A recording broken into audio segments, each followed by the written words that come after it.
I want to talk about a sensitive subject today and try to open this just a little bit and allow a little bit of space for us to explore the idea of brokenness.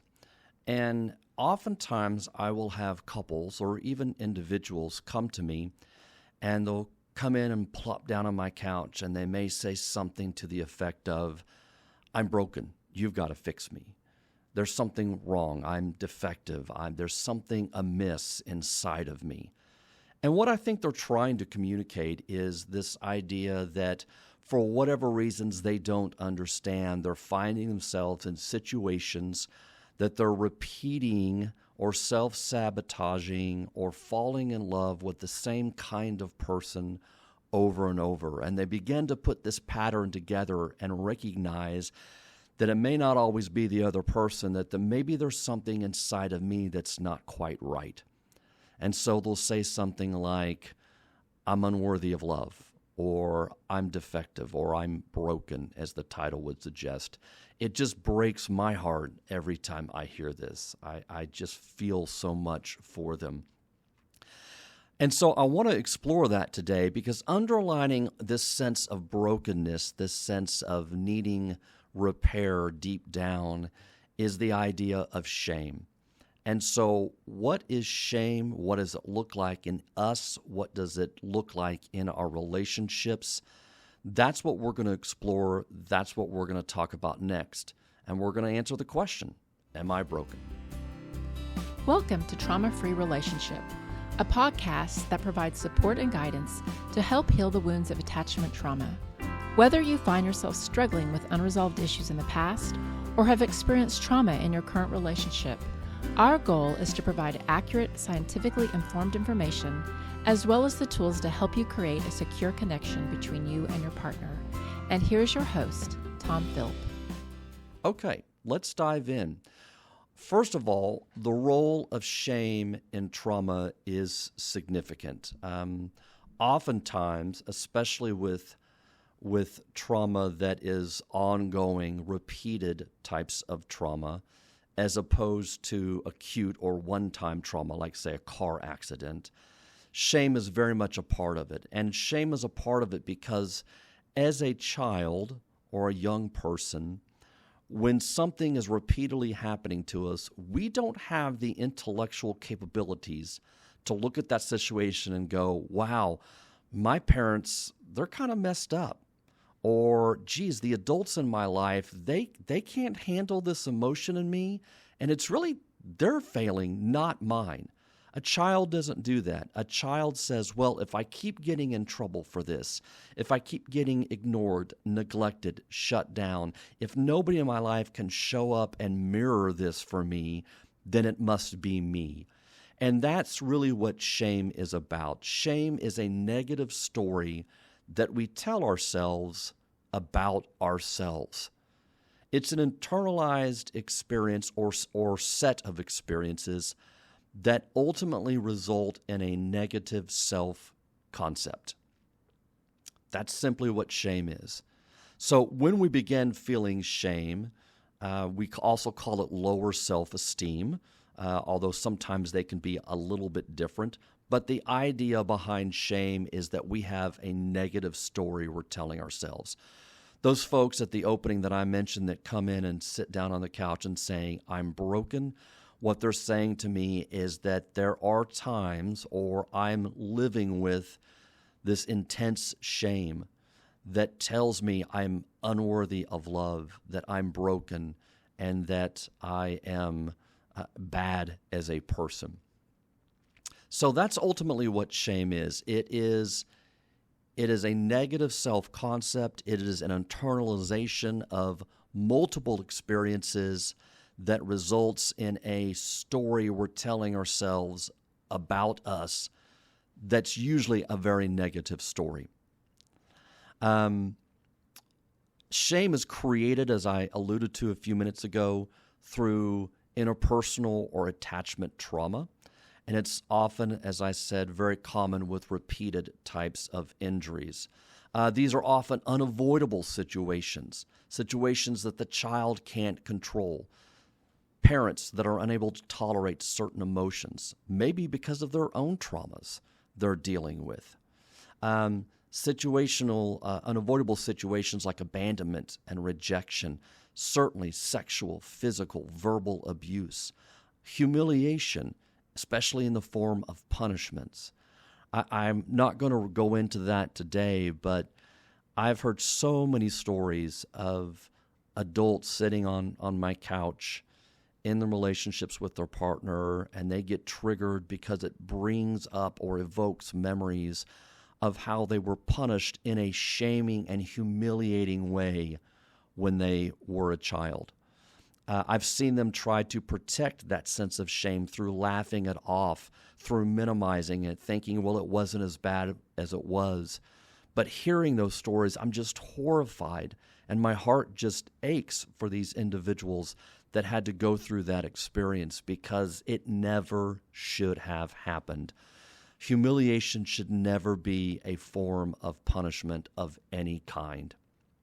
And so let me take a moment too as we transition. So now we have a better understanding of what shame is. It's born often of trauma. It's born often out of our early unavoidable relationships with our parents. And I want to distinguish from a couple of different things. Shame versus anxiety. Shame is not the same as anxiety. Anxiety is a danger signal either to ourselves or to our relationship. So anxiety comes up because it's signaling that we're in danger of either getting close to an emotion that we are not comfortable with, a vulnerable emotion, an emotion that was not allowed and reflected and mirrored to us so that it's a part of who we are, but rather an emotion that feels warded off and dangerous. So that's one thing anxiety does, is it signals that we are heading into a territory within ourselves that is dangerous, that makes us feel very vulnerable and weak. Or secondly, anxiety comes up that there's danger in the relationship. We are in fear of having a large rupture or dissolution of our relationship. So shame is not the same as anxiety. Anxiety is different. Shame in one's relationship is about one's identity, that I am unacceptable to my partner, that who I am as a person is unacceptable, is not allowed in this relationship. That's more what the shame signal is trying to send us, which is inherently different than the anxiety signal. The other thing I really want to clarify is shame versus guilt. Shame is not the same as guilt, and oftentimes in our culture we will lump these together, but really they're quite separate, and we need to talk about them and understand them separately as well. Guilt is I've done something wrong. I've harmed somebody, and I feel guilt over that, which moves me to then go and try to repair what was done to that person. When I was a little kid, I got in trouble one time because I was not allowed to have people over at the house, and as a result, I did allow somebody to come over, but I made up a big story about it so that I wouldn't get in trouble with my parents.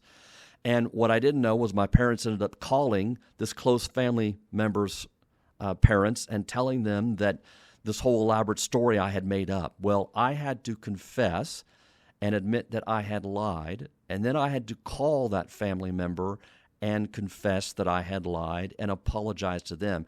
And so I did that because I felt terrible guilt. So guilt moved me to try to fix things in that sense. But shame is not about I did bad. Shame is I am bad. And so there's a significant difference. Shame is about the self. It's not about a behavior that I did that I dislike, but rather that I as a person am bad. So guilt is I did bad, shame is I am bad. And so a couple really important distinctions I think to make is shame is not anxiety. It's sending us a different signal. And shame is not guilt. It's not about the behavior. It is about who we are as a person. Okay, let's transition for a moment and let's talk about the messages of shame. And I've touched on this a little bit already. So shame is feeling a sense of helplessness. It's telling yourself you're a loser, you're defective. Shame shows up in a sense of I'm broken, there's something wrong with me. Maybe if you've had sexual trauma, there's something wrong with me sexually. I'm broken in that area of my relationship and myself. I'm weak, I'm incompetent, or I'm stupid.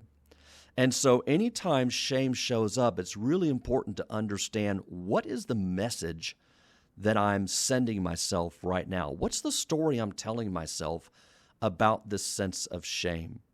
And when shame does show up, it comes with certain facial expressions and with certain feelings inside our body. Oftentimes, you will have your eyes averted downward and your head will move down in a very shaming type of pose. That's oftentimes when we can recognize that we're feeling a sense of shame, as if we're trying to hide ourselves from others, especially if we feel like there's judgmental eyes of others upon us. And so when we avert our gaze, when we look down, when we sense a terrible humiliation, like we're being exposed, almost like we're standing naked in a public square, that would be a sense of a feeling of shame where we just have this intense sensation from head to toe in our body that we are fully exposed and that we are being judged and humiliated by others. And so oftentimes when that signal comes to us, the message then comes along with, I'm defective, I'm broken, I'm a loser. And I think it's really important to understand that shame is really the feeling that we are bad, broken, or unworthy of love. We are bad, broken, or unworthy of love. And that is a terrible, terrible place to be, in part because it is a huge barrier to couples in their intimacy. It's hard to feel connected to another human being if what you're actually feeling is a sense of defectiveness, a sense of brokenness, a sense of I'm unworthy of love. There's something wrong with me. Someone like you could never love somebody like me. And so shame is a huge barrier to intimacy in couples, not just physical intimacy, but just emotional connection, secure attachment. It is a huge barrier to that. And when shame is not dealt with, it often disrupts our relationships because our protection against shame can show up as rage, it can show up as dominance, and it can show up as control in our relationships, which looks very opposite of what I was saying earlier, which is the physiological response to shame is averted eyes, head down, feeling of humiliation. But when we begin to feel that, that is because we're able to hold on to that shame long enough to allow that response to come through our body. But when we move away from that, when we move into our protective strategies or erect defenses against shame, then we move away from that feeling, and it often shows up as rage, dominance, and control.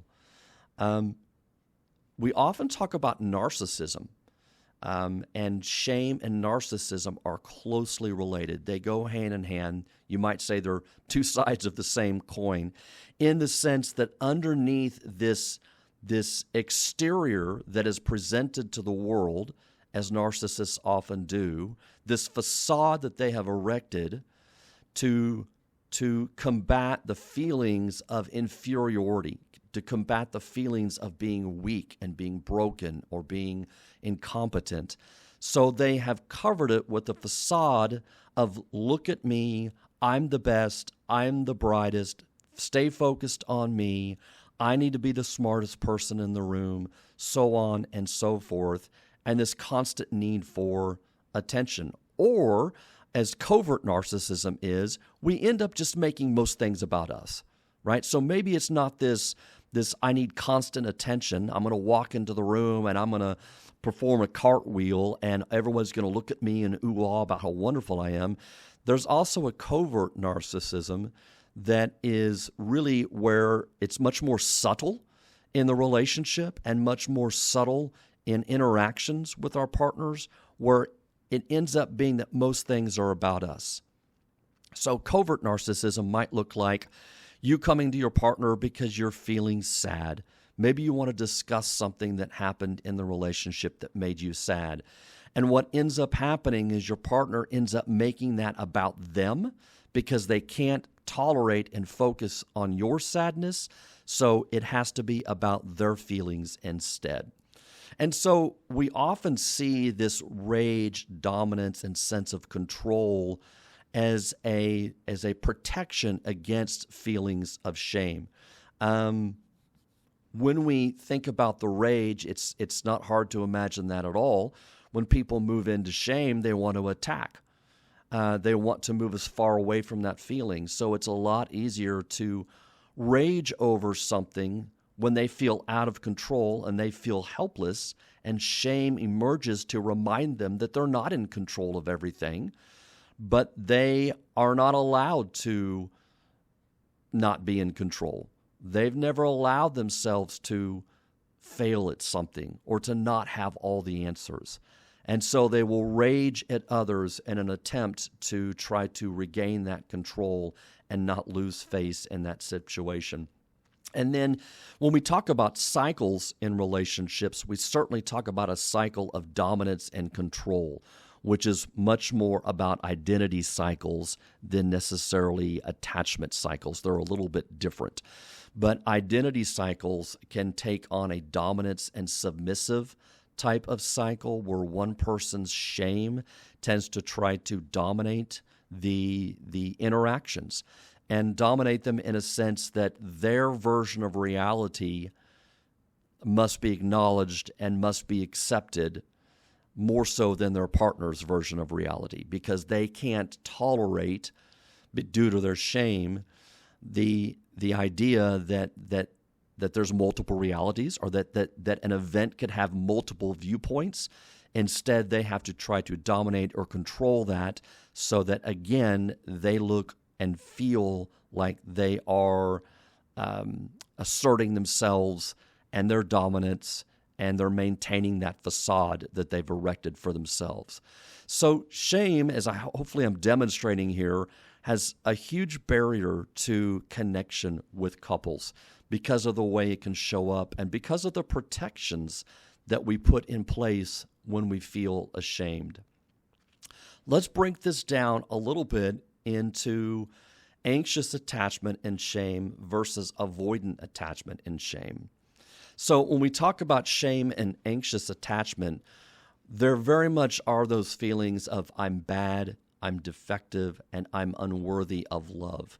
And oftentimes that shame will activate the attachment strategy of pushing and pulling and turning up the heat and increasing pressure on the partner to get that reassurance that they so desperately need. In the extreme form of it, it often looks like merger.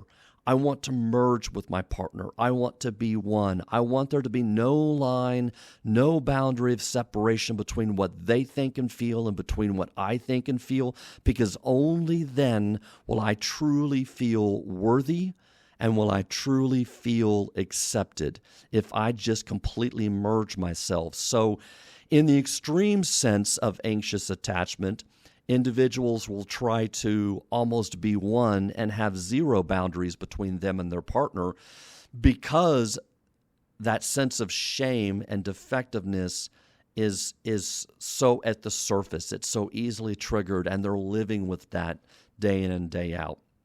And so when they feel a threat in the relationship, again, a shame signal that I'm unworthy of love, or I'm defective, And it can be a signal that has absolutely nothing to do with sending that message, but that's how they internalize that.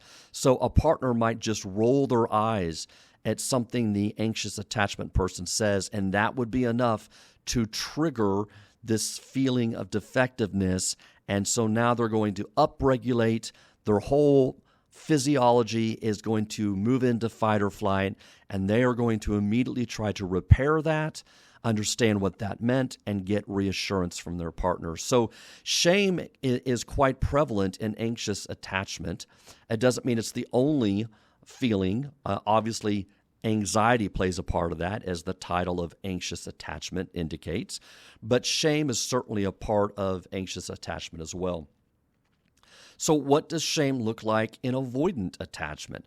Well, oftentimes, shame is very prevalent in avoidant attachment, but we don't often see it because by the sheer fact of avoidant attachment strategies, it means they try to deactivate their attachment strategy in order to cope with that emotion that feels vulnerable and weak to them. So we don't often see avoidant attachments, shame, show up very often, because they've deactivated their attachment needs.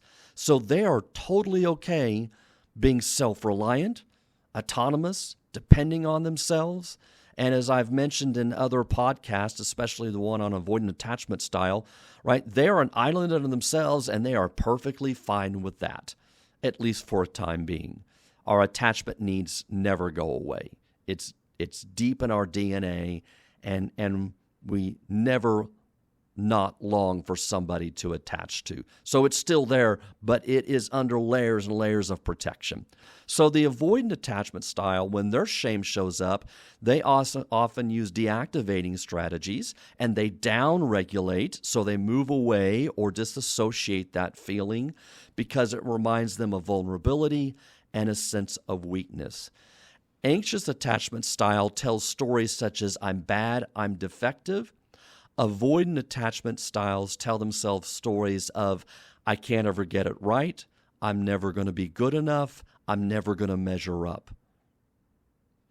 And so their stories send a little bit different message to them than anxious attachment styles do. And often they down-regulate, they downplay, they turn off or lower their physiology as opposed to upregulate, meaning move into fight or flight.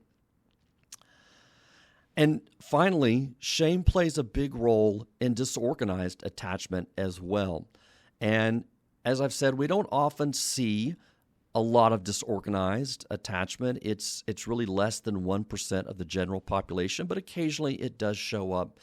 And this is especially damaging for people that have a disorganized attachment style, because shame, it plays a huge role in how they try to protect and then also seek reassurance from this feeling. So disorganized attachment style, shame shows up and they hyperact their attachment needs. So in that moment, they need very much to be reassured, but then they'll also immediately down-activate and move away from their attachment needs because it's too painful and vulnerable. So they are caught in the worst kind of paradox. They are caught in a physiology that doesn't know what to do, doesn't have any particular style or strategy, and so they bounce back and forth between needing to be reassured and deactivating and moving away from the feelings of shame, and ultimately this idea of being defective. And so they will oftentimes create a facade for themselves that will bury deep down feelings of shame. As I mentioned before, say in narcissistic personality disorder, and it's also prevalent in borderline personality disorder as well. So that's a little bit about how shame shows up in anxious, avoidant, and disorganized attachment styles. As we head into talking a little bit about, okay, well, now that we know what shame is, now we can recognize it. We got a general feeling of how it shows up in our body, how it shows up in our relationship. before I jump right into what do we do with this feeling of shame, how do we start working on it and recognizing it and recognize the triggers of it, I want to point out that I want to point out that there is an inherent conflict in shame. Shame, by its very nature, wants to make us hide. And yet, the antidote for shame, and yet the ability to heal and move through it and replace it with a sense of healthy self-esteem and healthy pride, forces us to then expose that sense of shame. So there's an inherent conflict here that I recognize all too well when my own shame comes up for me, areas where I feel like I don't measure up. I want to run away, I want to hide, and I want to shut down. And as an avoidant attachment style, boy, I'm really good at that. But what I also recognize is that there's an inherent risk in showing up and being seen and heard and understood. So I want to point out that I understand this conflict all too well, and I understand what I'm asking everybody, including myself, to do in order to be able to heal that shame, because connection is the healing of shame.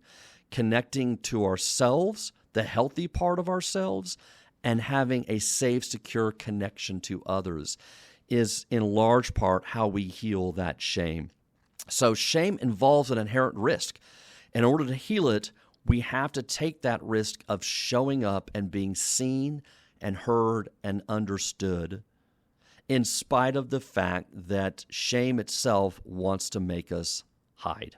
It wants to make us move away and not be exposed.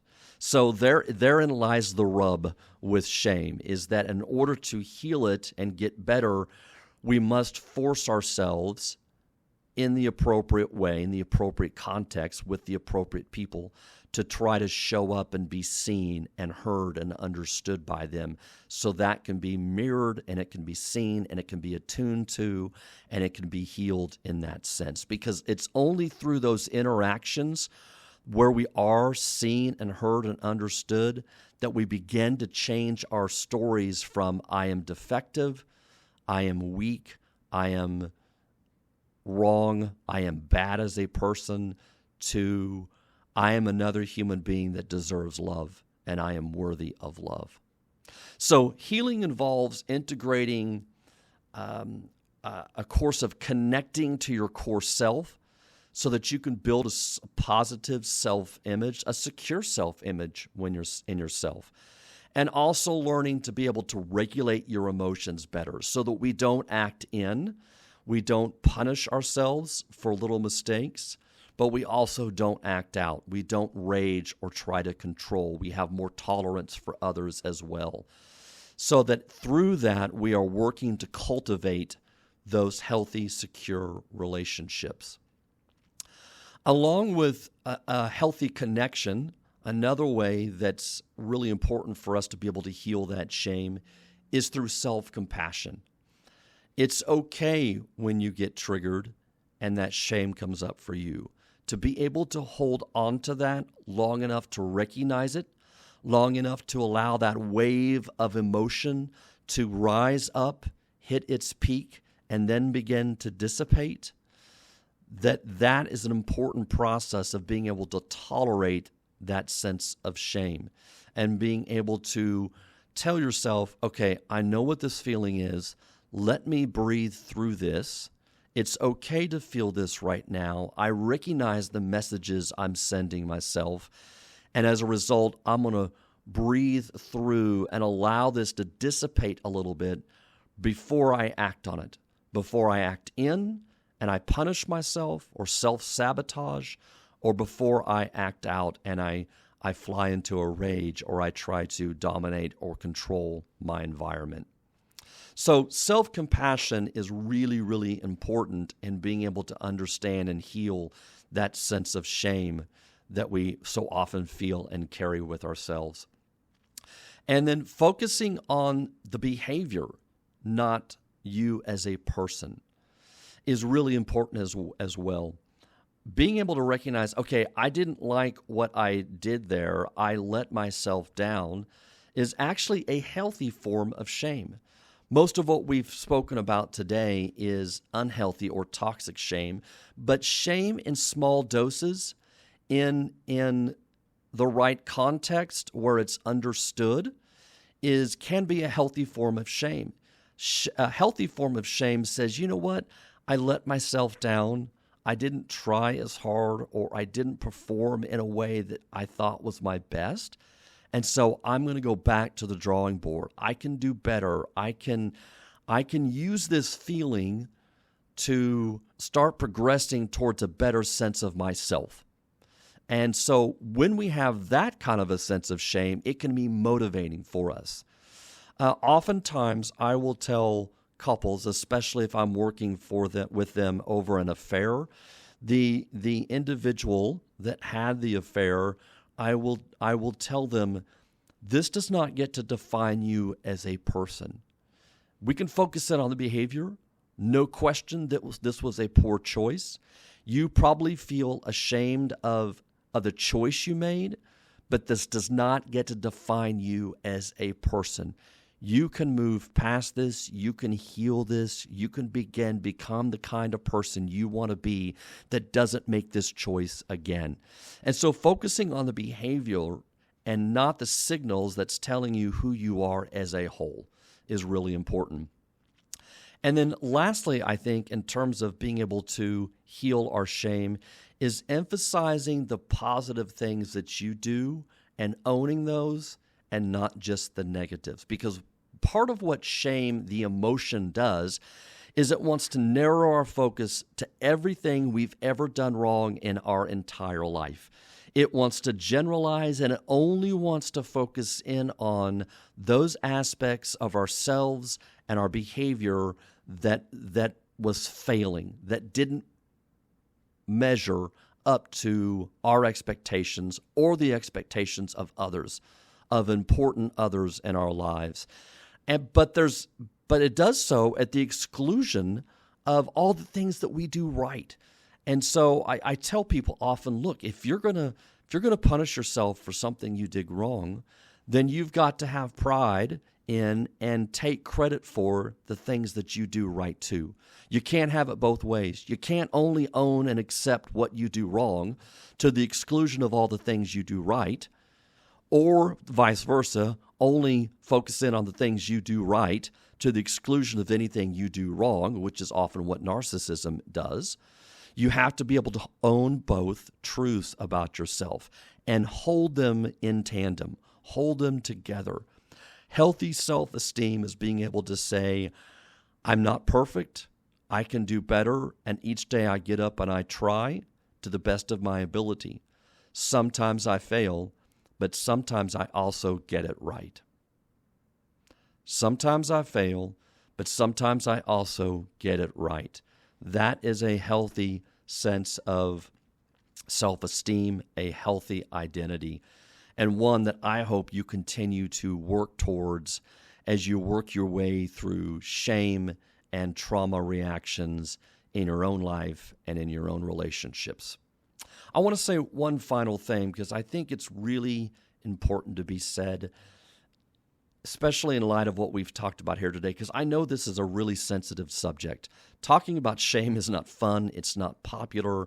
It's starting to have a little more discourse in our culture, in our society, but I don't think it's really focused on the way it should be.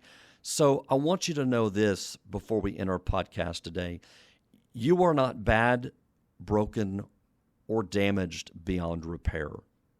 There are no permanent marks on your identity, and you are not too much for others. You are someone who is brave, someone who is strong, and someone who is resilient. You are someone who's been hurt, but despite those hurts, you have the fortitude to carry on. You continue to march courageously into a better future for yourself, and you deserve to be seen through the eyes of hope and growth. And I say this to you, not only because I absolutely 100% believe that, but I say this to you because I want to be seen the same way as well. I want to know that I am seen as someone who is courageously moving forward despite my flaws, despite my failings, despite my hurts and the areas inside me that I feel broken and damaged as well. Thank you for listening, and we'll talk to you next time. Thank you for listening to Trauma-Free Relationship, a podcast for the healing of attachment trauma. You can find us on Facebook, Instagram, or our website at traumafreerelationship.com. Be sure to look for our next episode on your favorite streaming service.